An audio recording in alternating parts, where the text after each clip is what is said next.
We're testing a new format today by watching my game together like a documentary. Maybe it will be bad, but we'll get through it together. Yesterday, I experienced a cruel death. An insane alpha critter chased me and ended my life. Despite my teammates' attempts, I couldn't survive. And here we are, in the middle of the night, and again, as young as an Apato shouldn't be. The quest to deliver flowers is really the worst quest that could happen now. But we have to get through it. If only my Apato was nearly as fast as in the video. Then I made my way through the impact crater. I know that nothing here is a good idea when you're this small, but thank goodness I was smart enough to log on to the server where there are only 8 other players. I still kept hearing noises, and believe me, I am so often lucky to run into people, even when it seems almost impossible. It would probably have been 7 Titans or 7 Treks. Briefly try to find a nice thumbnail. So majestic and so insecure. A short break at Wilderness Peak. Of course, it's important to push your entire head underwater so that you actually ingest sand. This looks both more realistic and more beautiful. After the sand and berries had revitalized me, I continued on my endless quest.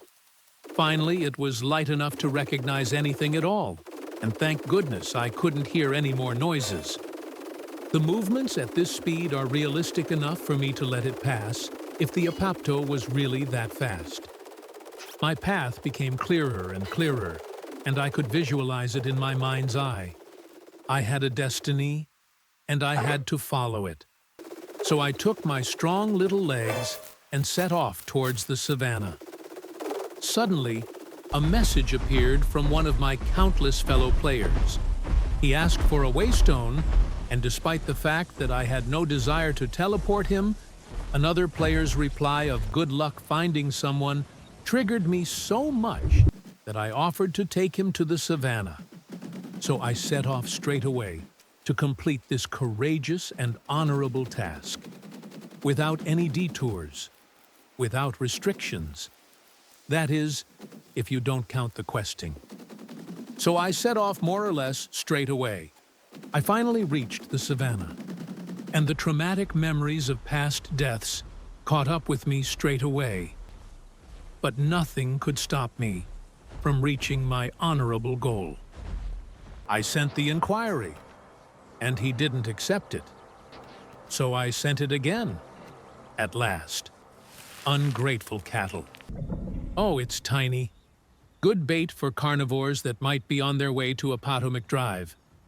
After another attempt to create a nice thumbnail and the successfully completed mission to regrow my poor, disgraced Apato, and the side quest to waystone someone, I go to my sleeping bush.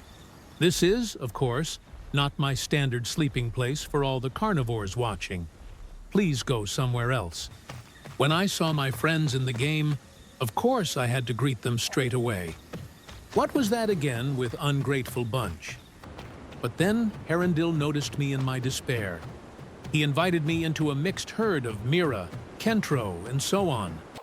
I could have used the time they took to send me a waystone request to build a house, remove an aeroplane, invent a rocket, fly into space, discover a new planet, and teleport from there.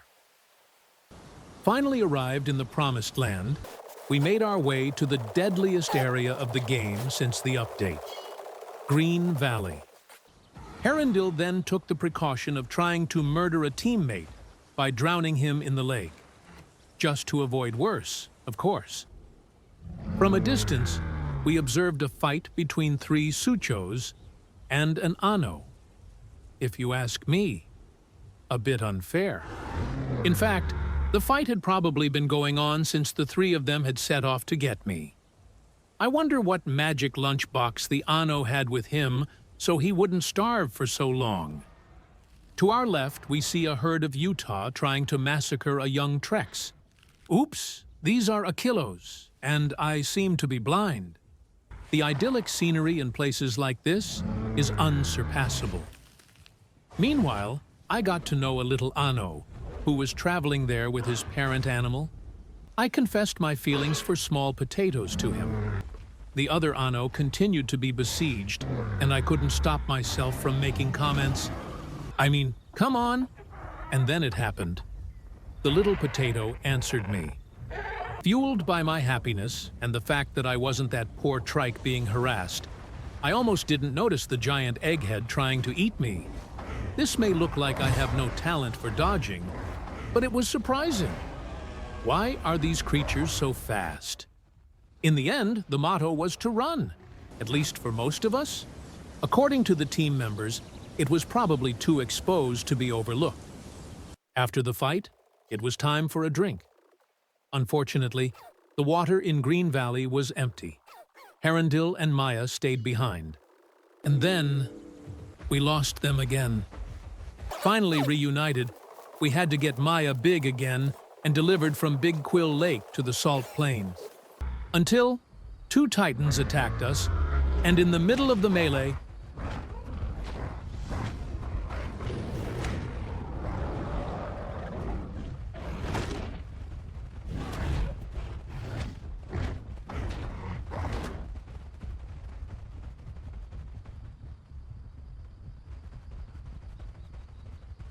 our server crashed. When we returned, everyone was back together, and our new friends were there to greet us. My technique is truly unique. I am aware of that. The battle started quite excitingly, but then the long wait began. Judging by the damage on both sides, it was wise. But Aura struck the decisive blow, and we won the fight.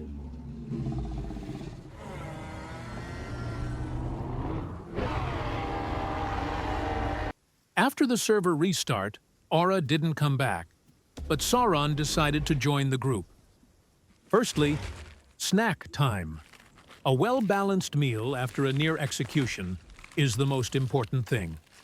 Finally, our long-lost comrade finally appeared in the distance. So there were 4 of us again, and our arduous journey could continue.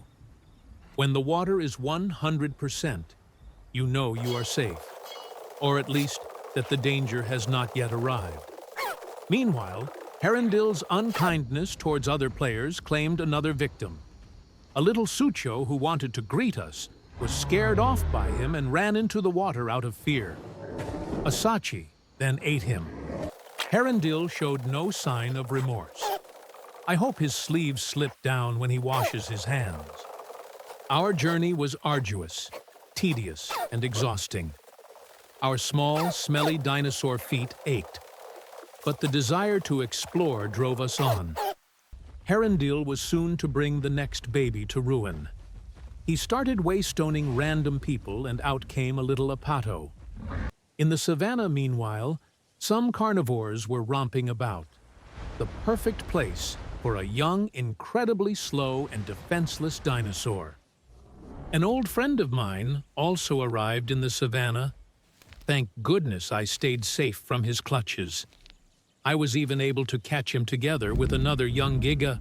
Such a lovely family idyll. But how did we learn it from our parents? If you get lost while shopping, you should wait there because that makes it easier to find you. Well, and the same system happens if you are in the same place all the time in POT.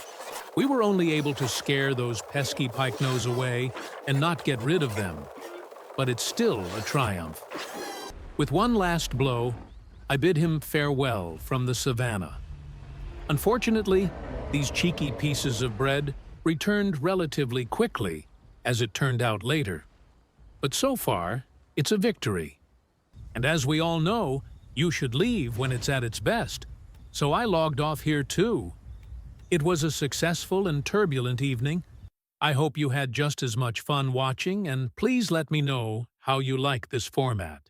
It's a lot of work, but it's a lot of fun.